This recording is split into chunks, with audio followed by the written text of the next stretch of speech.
We've been talking about the Gemara in Bava Metzia, Daf Testament Aleph, that says all the gates are closed. The gates of prayer are closed, but the gates of Dima are not closed. Shai Dima lo ninalu. Yeah, and we said the beautiful words of the Shloah explain that the tefillahs have to go through Eretz Yisrael, and the only way they can go through Eretz Yisrael is um, through going to the Shai Dima. It's by crying. We mentioned also the words of the Meiri. The Meiri says it's not the tears themselves. The tears are a sign that that the prayers are coming from the deepest recesses of your hearts, and such prayers are answered right away. I want to share with you one more deep idea, the words of the Maharal. Very, very unbelievable words he says here. I'm going to share them with you. He says like this. What's Dima? What's Dima all about? Dima is bittul v'hefsed koyach adam. When a person cries, he's basically surrendering himself, that he has no power whatsoever. Says the Maharal, v'davar zelonino. It doesn't close. Because when the Beis Hamikdash was destroyed, right, and the Beis Hamikdash gave essence to the world, it gave the power, it gave the life source and energy to the world, right? All of the Sharim closed, as it were, yeah? And the essence and life source of the world comes through these Sharim, right? Says the Maharal, another life source of the world is Tefillah, right? And that's why the first thing Adam Rishon did when it was created was to dive into Hashem. And therefore, when the Beis Hamikdash was destroyed, the very life essence of the world was destroyed. Yeah, and the Shari Tefillah were closed. But when a person cries, right, when a person reaches that point of tears, right, he comes to a point of hefsed ubital. He comes to a point of hefsed ubital ha'adam, right, complete destruction of self, right. He comes to a point of destruction of himself, yeah, and at that point, right, even though the Beis Hamikdash is destroyed, right, but he, as it were, he becomes like the Beis Hamikdash, right? He is he is reaching a point where he's a Mikdash himself, as it were, because by destroying himself, by coming to tears, then his prayers can go in, because then he enters the Shari Dima. When a person cries, and crying as the Meiri said, crying is the tefillah coming from her heart. In this point, crying is a simon, is a sign. It has come to bittul atzmius. He doesn't exist anymore. He realizes his only source of salvation is from Hashem. So at that point, yeah, his tefillahs can go through. At that point, his tefillahs can go through.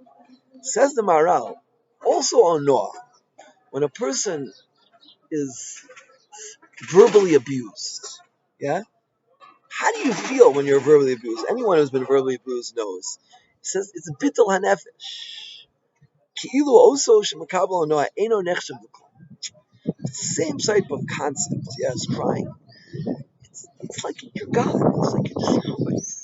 A person uh, receives some powerful onoah. It's destroyed. Vudavar batal onoah nefesh. Vadimas batal koach aguf l'kach shneim lo ninal. Right? The Gemara there says, as we mentioned, a man should be very careful about onas ishtay, because the sharidima are lo ninalu. Says the Maharal that these two things go together. When a person receives onoah, that's bittul hanefesh, yeah, bittul hanefesh. And when a person cries, that's bittul guf, total destruction of the person. Yeah, the way to bring life to the world, the way to bring Yeshua to the world, the way to bring Gula to the world, is through that destruction of the self. Because when a person comes to that level of destruction of themselves, then their tefillahs can be answered. Then they're allowing, yeah, they're allowing the, um, as it were, the essence of Hashem to connect to the world. Yeah, the tefillahs to connect to the world and to bring life to the world and to bring a Yeshua. And the Maharal continues. He says you should understand like this. Yeah, that everything, every punishment comes through a shliach, except for Onoah, except for the punishment for verbally abusing someone. Yeah, and in fact, when the Torah speaks about punishing for verbally abusing a ger, atim yadatim is nefesh a ger, right?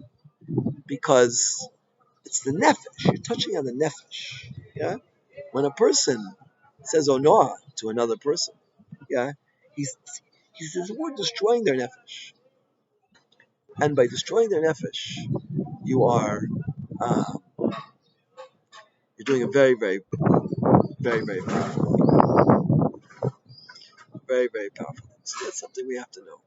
First of all, to be very careful when we speak to other people, especially husbands to their wives.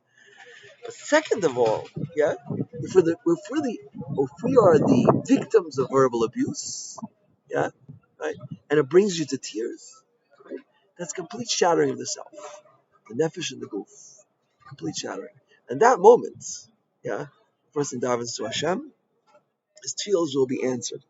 Because the essence of tefillah, as my Rebbe Shlomo Brevda taught me, is stalkus atzmos, complete recognition that only Yeshua can come back.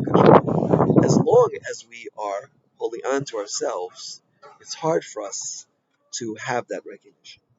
The moment we let go of ourselves and we realize that there's nothing I can do, nothing, no shtadlis, nothing, that moment, that is the moment when your tefillahs are answered.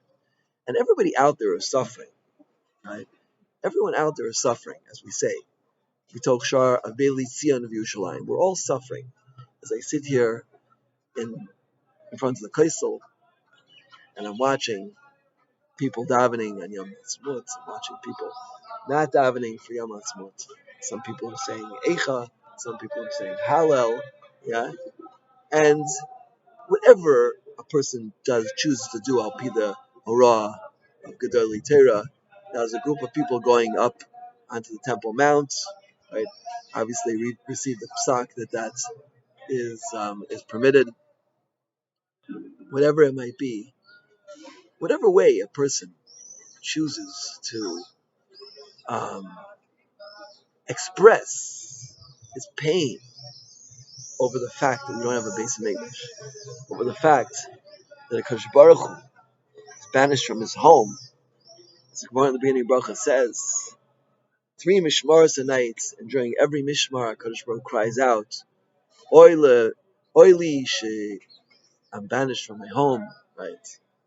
Oili, Hashem is shoy ka'ari, Hashem cries out, an incredible pain that Hashem is suffering now.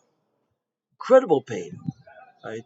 Hashem's greatest desire is to, um, Hashem's greatest desire is to be, um, is to be in the house that He wants, His place in the world, and He can't be there now because our averas are preventing it. So, as the Gemara says, yeah, every single day, Kadosh Baruch Hu, um, 3 times a day during the 3 Hashmaros, the Gemara says in that Brachas Gimel, Shoy Kariv Amar Oy Labanim, Shavanechem, Avanasechem, Karav Basi, Vesrafte Sechalui, Beglis Lebein Aul Asylum, right? Oy to my children, who their transgressions have caused my house to be burned down, and the Heichal, and they've caused the Jews to be spread out amongst the nations of the world. We're all looking forward to that day. We all come back to Yerushalayim, to the Beis Hamikdash, to serve Hashem, with our Kabbanos, Al Zvachim, Al Psachim, Al Zvachim. We should bring the Korban Pesach. We should bring all the Korbanos. That day should be soon. If we want that day to come, listen carefully to what we've said in this past Rishon. Shai Dim alone, we have to daven. We should daven for our own needs, but our greatest need is to get back to Beis Hamikdash very, very quickly. We should see that day, and it should be soon. And it's all contingent on our hearts.